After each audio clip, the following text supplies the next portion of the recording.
지난밤도 주님의 날개 그늘 아래에서 저희들을 눈동자와 같이 보호하여 주시고 새날 새 아침을 열어주시니 감사를 드립니다. 사모하는 마음으로 주님 앞에 나온 심령마다 성령의 충만함을 부어주시어 선물로 허락하신 귀한 하루 축복의 통로로 은혜의 통로로 살아가기에 부족함이 없게 하여 주옵소서. 이 새벽 하나님 앞에 머무르며 주님의 세밀한 음성을 잘 듣게 하여 주시고 하나님의 뜻을 바로 깨달아 순종하는 귀한 한날이 되게 하여 주옵소서. 모든 사람들의 산 소망이 되시는 우리 주 예수님의 이름으로 기도드리옵나이다. 아멘. 하나님 말씀 구약 역대하 23장 1절부터 15절까지 말씀입니다. 역대하 23장 1절부터 15절까지 말씀 한 목소리로 합독하시겠습니다.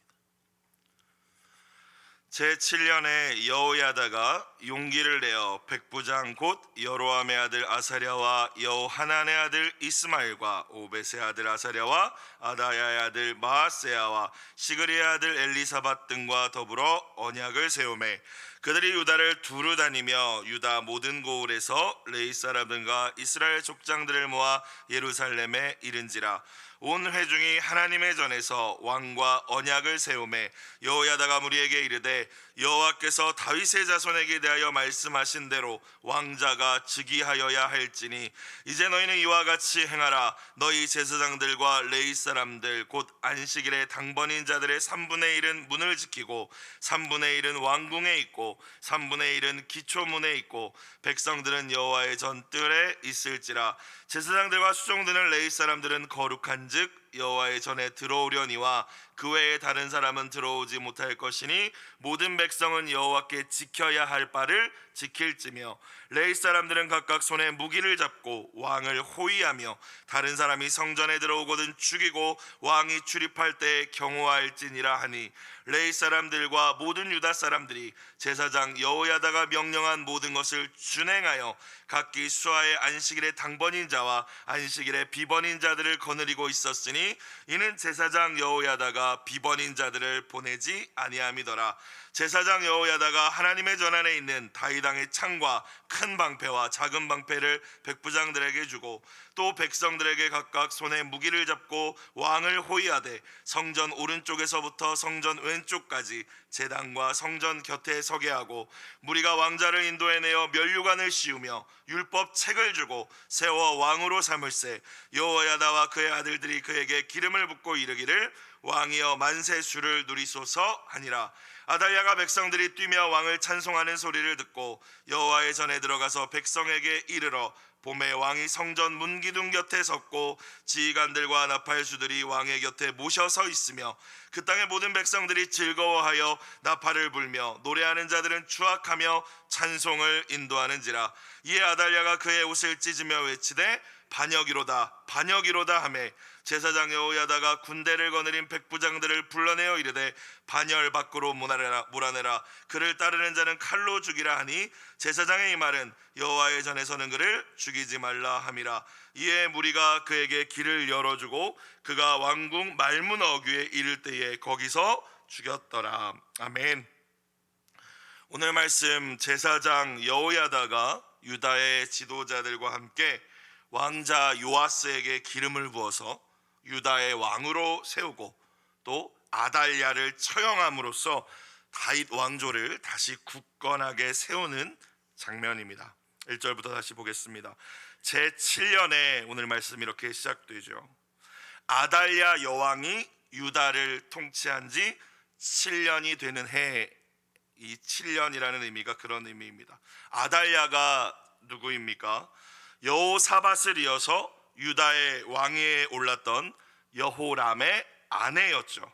그리고 북이스라엘에서 가장 악했던 왕인 아합의 딸이었습니다. 아합의 딸이라는 것은 또 이세벨의 또 딸이었다라는 것을 의미하죠. 가장 악한 여인. 자, 이 아달랴라는 여인이 남편 여호람으로 하여금 하나님의 말씀을 떠나 아합의 길로 우상 숭배의 길로 행하게 한 장본인이 아달랴였고요. 하나님께서 이 여호람 왕을 치셔서 여호람 왕이 병으로 죽은 이후에 그의 막내 아들 아하시야가 왕위에 오르자 그 아들도 꾀어서 악을 행하며 아합의 길, 우상 숭배의 길을 행하게 만든 여인이 아달랴입니다. 자, 거기서 그치지 않았죠. 하나님이 세우신 예후라는 사람이 이제 북이스라엘의 왕이 되어서 그 타락한 아합의 왕조를 멸절시킬 때에 유다 왕 아하시아 왕 또한 이 예후에게 죽임을 당하게 됩니다. 아달랴는 이 소식을 듣자마자 유다 왕국에 있던 모든 왕족들, 다윗의 후손들을 진멸합니다. 그러니까 생각해보면 자기 아들인 아하시아의 자식들까지 다 죽였다는 얘기인데 자기 손자들까지 다 죽였다는 얘기예요. 그리고 스스로 유다의 왕위에 올라 다스리죠. 그게 아달랴 여왕의 통치입니다.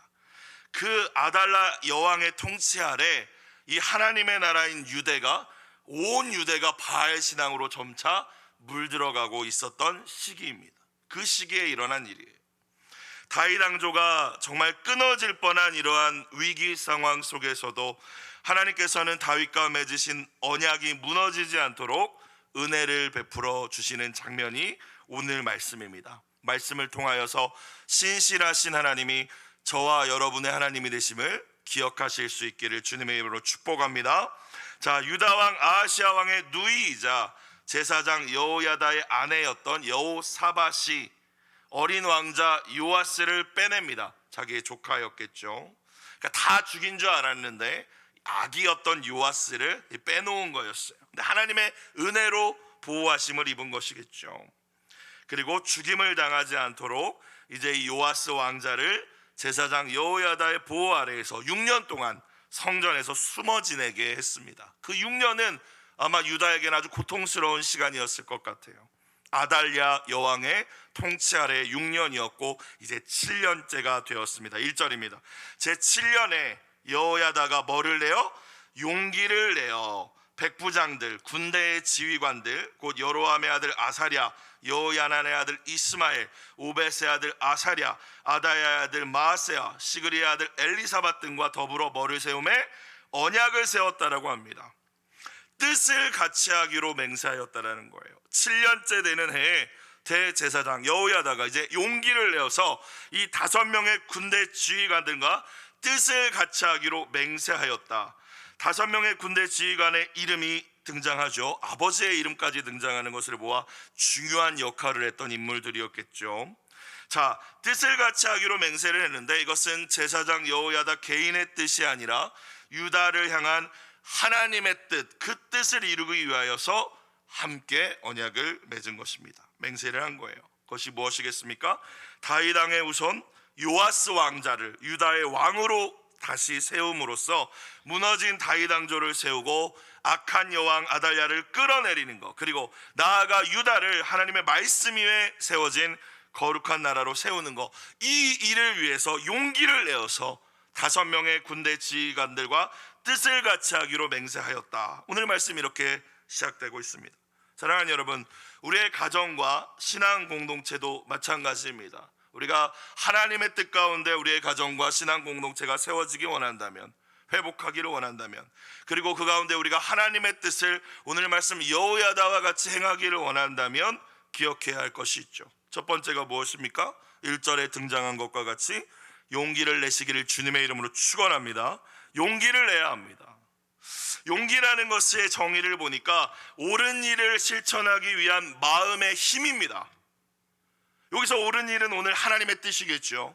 다윗 왕조를 재건하고 요아스 왕자를 왕위에 세우는 것입니다. 근데 이 일을 위해서는, 실천하기 위해서는 마음의 힘이 필요한데 이것이 용기입니다. 그래서 오늘 개역개정 성경 본문 말고 다른 번역을 보면 용기를 내어를 힘을 내어라고 번역하고 있는 말씀도 있습니다. 힘을 내야 된다는 거예요. 용기의 반대말이 무엇이겠습니까? 옳은 일을 하지 못하게 하는 마음, 두려움이겠죠. 여러분, 언제나 하나님과 하나님의 말씀을 신뢰할 때에 우리 안에 두려움은 떠나가고 또 하나님이 부어주시는 용기가 우리 가운데 충만하게 됨을 기억하실 수 있길 주님의 이름으로 축원합니다. 그리고 한 사람의 용기가 모든 이들의 용기를 불러일으킬 수 있다는 사실 또한 기억해야 할 것입니다. 용기를 냈습니다. 그런데 아무 때나 용기를 내면 큰일 납니다. 두 번째, 무엇을 기억해야 될까요? 하나님의 때라는 것이 있습니다. 하나님의 때를 기다려야 된다는 거예요. 오늘 여호야다는 용기를 냈습니다. 군대 지휘관들과 언약을 세우고 일을 진행합니다. 그런데 자기가 원하는 때가 아니라 제7년이라는 하나님의 때에 이 일을 시작하죠. 요아스 왕자가 왕위에 이제 오를 수 있는 7세가 될 때까지 기다렸다는 것입니다. 사랑하는 여러분, 어려움의 때를 잘 인내하고 하나님이 허락하신 가장 좋은 때를 분별할 줄 아는 저와 모든 분들이 되시길 주님의 이름으로 축원합니다. 그것을 우리는 지혜라고 부르죠. 여호야다와 같이 조용히 때를 기다리며 준비하고 기회가 왔을 때에 주저하지 않고 신속하고 용기를 내어 행해야 된다는 것입니다. 세 번째, 동역자들을 귀하게 여기며 함께 하나님의 뜻을 행해야 된다는 것입니다. 여러분, 우리는 다 아무리 좋은 일이라고 해도 나 혼자 할 수 없다는 것을 여러분 다 아시지 않습니까? 오늘도 말씀을 쭉 보니까 여호야다가 가장 중요하겠죠. 이 일의 지도자였으니까.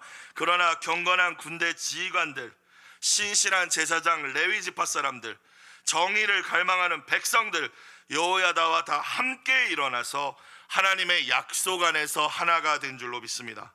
여러분, 우리 공동체의 회복과 부흥은 한 사람의 열정만으로 이룰 수 있는 것이 아니라는 것입니다.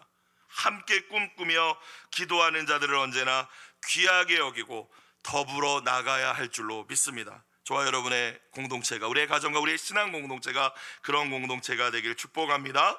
한 가지를 더 생각해 본다면, 많은 말이 생기지 않도록 지혜롭게 행할 필요가 있는 것 같아요. 언제나 하나님의 뜻을 행함에 있어서 사탄이 역사할 때 무엇을 통해서 역사하는가 하니 말을 통해서 역사할 때가 많습니다.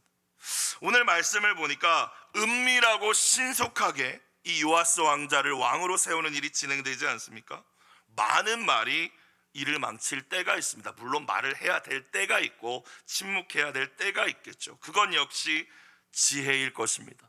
여리고성을 돌 때 아무 말도 하지 말라고 말씀하시잖아요. 마지막에 외칠 때까지. 오늘 그렇게 하나님의 뜻을 행함에 있어서 지혜롭게 진행되고 있음을 우리는 기억해야 됩니다. 용기를 내야 하고 하나님의 때를 분별할 줄 알아야 하고 함께 행할 줄 아는 저와 여러분이 되시길 주님의 이름으로 축복합니다. 자, 2절 계속 보겠습니다. 그들이 여호야다와 뜻을 함께 하기로 한 군대 지휘관 백부장들이 유다를 두루다니며 유다 모든 고을에서 레위 사람들, 성전에서 섬기는 사람들, 이스라엘 족장들, 마을의 지도자들을 모아서 이제 예루살렘에 다 모아왔습니다. 이게 은밀하고 신속하게 진행된 일이겠죠. 3절, 온 회중이 하나님의 전에서 왕과 언약을 세웠다. 아직 왕위에 오르진 않았지만 요아스 왕자에게 충성을 맹세했다라는 의미입니다. 우리는 아달랴가 아니라 다윗의 자손인 요아스 왕을 세우기로, 그에게 충성을 맹세하기로 약속합니다. 이런 의미겠죠. 여호야다가 무리에게 이르되 여호와께서 다윗의 자손에게 대하여 뭐 하신 대로, 말씀하신 대로 왕자가, 요아스 왕자가 즉위해야 한다라고 이야기합니다. 여러분, 이 말씀이 단순한 정치 쿠데타 이야기가 아니라 무너져버린 하나님의 언약의 말씀 위에 다시 나라를 세우는 거룩한 혁명이었다는 것이죠. 말씀하신 대로. 그래서 오늘 매일 성경 큐티 제목이 거룩한 혁명이라고 되어 있잖아요. 우상 숭배자인 아달랴, 악한 여인 아달랴에게 빼앗긴 하나님의 나라 유다를 되찾기 위한 움직임이었다는 것입니다. 사랑하는 여러분, 사탄과 어둠의 세력이 나날이 강해지는 것처럼 보일지라도, 빛이 보이지 않을지라도 결코 하나님의 나라는 무너지지 않는다는 사실을 기억하실 수 있기를 주님의 이름으로 축원합니다. 이 새벽을 깨우며 나오신 여러분들과 우리의 사랑하는 자녀들이 여호야다와 같이 하나님 나라를 위한 한 줄기 빛, 소망, 등불이 되어서 우리 성은교회뿐만이 아니라 우리 한국교회의 미래를 더욱 아름답게 세워나가길 이 새벽 간절히 기도하시길 주님의 이름으로 부탁드립니다. 자, 이제 여호야다가 그렇게 모으고 맹세하고 구체적인 실행사항들을 전달하는 장면이 4절 이후의 말씀입니다. 이제 너희는 이와 같이 행하라 하면서 구체적인 지침을 전달하고 있습니다. 여러분, 기도가 가장 중요하죠. 기도보다 어떤 일도 앞서지 말아야 합니다. 그런데 우리가 기억해야 할 것이, 기도만 하고 아무 일도 하지 않는 것은 바른 기도를 드린 것이 아니라는 것입니다. 기도했다면 하나님이 반드시 우리에게 말씀하시는데, 감동을 주시고 음성을 주시는데, 하나님의 뜻을 이루기 위해서 무언가를 가르쳐 주시는데, 그것을 깨달았다면, 기도했다면 부지런히 성실히 움직이는 것까지가 기도의 완성임을 기억하실 수 있길 주님의 이름으로 축복합니다. 오늘 이 사람들이 다 모여서 언약을 세우고 그냥 끝났다면, 같이 모여서 기도하는 차원에서 끝났다면 아무 일도 일어나지 않았을 거예요. 그런데 실행하고 움직이지 않습니까? 여러분, 우리의 예를 들어서 자녀들을 정말 믿음의 자녀로 키우길 원한다면 열심히 기도해야겠죠. 제일 중요한 일입니다. 중요하지 않다는 말씀이 아닙니다. 근데 기도하면 하나님 반드시 우리에게 무언가를 말씀해 주시지 않습니까? 가정 예배를 같이 드려봐, 잠언 한 장이라도 같이 읽어봐, 주일날 예배 드렸을 때 말씀을 좀 나누어봐. 그러면 그 말씀대로 실행할 때에 하나님의 뜻이, 하나님의 나라가 우리의 가정과 공동체 가운데 이루어질 줄로 믿습니다.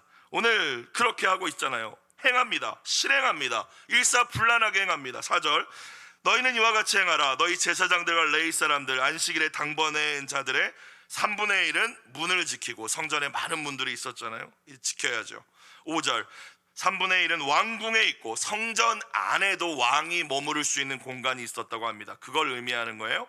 3분의 1은 기초문, 초석 대문이라고 부리는 이 문을 지키라는 겁니다. 그러니까 딱딱 역할을 정해 준 거죠. 그리고 백성들은 성전 안으로 들어올 수는 없으니까 여호와의 전 뜰에 있을지라. 6절, 제사장들과 수종드는 레위 사람들은 거룩한 즉 구별되었은 즉 여호와의 전에 들어오려니와 그 외에 다른 사람들은 들어올 수 있어요, 없어요? 들어오지 못할 것이니 모든 백성은 여호와께 지켜야 할 바를 지켜야 한다라고 이야기합니다. 그렇죠? 여러분, 목적이 선하고 거룩하다면 그 목적을, 그 뜻을 이루어가는 모든 과정과 방법도 선하고 거룩해야 하는 것이 하나님의 뜻임을 기억하실 수 있길 주님의 이름으로 축복합니다. 하나님의 언약과 말씀을 붙잡고 다윗 왕조를 재건하기 위해서 시작한 혁명이잖아요. 그러면 그 모든 과정도 하나님의 말씀을 떠나서는 안 된다는 거예요. 와, 이거 뭐 그런 것까지 지켜야 돼, 빨리빨리 하고 그냥 하지, 뭐 이렇게 좋은 게 좋은 거지, 그렇게 해서는 안 된다는 거예요. 정확히 하나님의 말씀에 성소에 들어올 수 있는 건 레위지파, 제사장들과 레위지파, 백성들은 뜰 안에 있어야 돼. 이런 지켜야 될 것들을, 지켜야 할 것들을 지키며 진행해야 된다는 것입니다. 그것이 번거롭다 할지라도 모든 과정도 말씀을 떠나서는 안 된다는 것이죠. 우리는 때로 이거 하나님의 뜻이니까 괜찮아라고 말하면서 세상의 윤리와 도덕과 상식의 수준에도 미치지 못하는 의사결정과 진행 과정을 할 때가 있을지도 모릅니다. 그런 모습을 보며 세상은 무엇이라고 우리를 향하여서 이야기하겠습니까? 언제나 하나님의 뜻을 위하여, 하나님의 영광을 위하여 행하는 우리의 모든 일들 가운데, 그 과정 가운데에서도 하나님의 공의와 정직을 따라 행할 수 있는 저와 모든 분들이 되시길 다시 한번 주님의 이름으로 축원합니다. 그렇지 않다면 그 일로 말미암아 결국에는 하나님의 영광을 가리게 될지도 모른다는 거예요. 7절, 레위 사람들은 각각 손에 무기를 잡고 왕을 호위하며 다른 사람이 성전에 들어오거든 죽이고 왕이 출입할 때 경호할지니라. 이제 실행사항을 전달하니까 8절, 레위 사람들과 모든 유다 사람들이 제사장 여호야다가 명령한 모든 것을 준행하여, 하나님 말씀에 순종할 뿐만이 아니라 세워주신 권위에 순종하는 것이 하나님의 뜻이죠. 그대로 준행하여 각기 수하에 안식일에 당번인 자와 안식일에 비번인 자들을 거느리고 있었으니 이는 제사장 여호야다가 비번인 자들을 보내지 아니함이더라. 집에 보낼 수 없잖아요, 그죠? 직무가 하루가 지나면 제사장들은 원래 집에 가는 것이지만 비번이 되지만 그냥 다 성전에 머무르게 했다라는 의미입니다. 그 안에서 이제 왕을 세우는 일이 일어나야 되기 때문이죠. 9절, 제사장 여호야다가 하나님의 전안에 있는 다윗 왕의 창과 큰 방패와 작은 방패를 백부장들에게 주고 또 백성들에게 각각 손에 무기를 잡고 왕을 호위하되 성전 오른쪽에서부터 성전 왼쪽까지 제단과 성전 곁에 서게 하고 11절, 무리가 왕자를 인도해내어 6년 동안 숨어 지내던 요아스가 드디어 등장합니다. 면류관을 씌우며 뭐를 주고? 율법책을 주고 세워 왕으로 삼을세. 여호야다와 그의 아들들, 제사장들이겠죠, 그에게 기름을 붓고 이르기를 왕이여 만세수를 누리소서 하니라. 자, 우리가 주목해야 될 11절의 말씀 가운데 율법책을 주었다. 유다가 하나님의 나라가 되기 위해서 단순히 다윗의 핏줄을 가진 이를 왕으로 세우는 것만으로는 충분하지 않다라는 것이죠. 무엇보다 중요한 것은 세워진 왕이 하나님의 말씀을 가까이하며 그 말씀을 붙잡고 그 말씀을 기준으로 삼아 나라를 다스려야 한다는 것을 의미하는 것입니다. 그러니까 다른 것이 아니라 율법책을 그의 손에 쥐어준 것이죠. 신명기 17장 말씀을 보면 이스라엘 왕으로 세울 때의 기준 자격이 등장하는데 아내를 많이 두지 말고 말을 두지 말고 이런 말씀 뒤에 맨 뒤에 이 말씀이 있습니다. 하나님의 말씀을 가까이 해야 한다라는 말씀이죠. 이 말씀의 복사본을 레위 사람 제사장 앞에서 책에 기록하여 왕이 필사하여 평생에 자기 옆에 두고 읽어 그의 하나님 여호와 경외하기를 배우며 이 율법의 모든 말과 이 규례를 지켜 행할 것이니라. 이게 이스라엘 왕의 자격입니다. 사랑하는 우리의 자녀들이 여러분 시대에 영향력 있는 지도자들로 세워져서 하나님께 쓰임받는 인생들이 되길 정말 원하신다면 하나님이 생각하시는 왕의 자격은 말씀의 사람이 돼야 한다는 것임을 잊지 마시고 우리의 자녀들을 말씀의 사람으로 키우고 양육하고 세우기 위하여 이 새벽도 기도하시고 또 우리에게 주어진 것들로 가르치고 양육하며 세워나가는 귀한 사명을 감당하실 수 있길 주님의 이름으로 축복합니다. 자, 아달랴가 이제서야 이 모든 일들을 알아차립니다. 그러니까 이 일이 얼마나 지혜롭게 은밀하게 신속하게 진행되었는지를 보여주는 것이죠. 12절 아달랴가 백성들이 뛰며 왕을 찬송하는 소리를 듣고 여호와의 전에 그제서야 이제 들어가서 백성에게 이르러 13절 봄에 지금 이제 혁명이 일어난 것 아니겠습니까? 거룩한 혁명이 요아스 왕이 어디에 서 있어요? 성전 문 기둥 곁에 섰고 이것이 의미가 있습니다. 여러분 전에 역대상 말씀에서 나누었듯이 솔로몬이 성전을 짓고 마지막에 성전 입구에 세운 두 큰 기둥 기억하십니까? 근데 요아스 왕이 여기 서 있었다라는 거잖아요. 자, 두 기둥의 이름은 야긴과 보아스입니다. 그가 세우신다 야긴, 그분 안에 능력이 있다 보아스. 하나님이 세우신 다윗 왕조의 혈통 요아스 왕 하나님이 세우셨음을 보여주는 것이고, 그리고 보아스 그분 안에 능력이 있다. 그분의 능력과 보호하심 가운데 다윗 왕조와 이 유다 왕국이 언제나 영원할 것임을 의미하는 것이죠. 야긴과 보아스입니다. 지휘관들과 나팔수들이 왕의 곁에 모셔서 있으며 그 땅의 모든 백성들이 즐거워하여 나팔을 불며 노래하는 자들은 추악하며 찬송을 인도하는지라.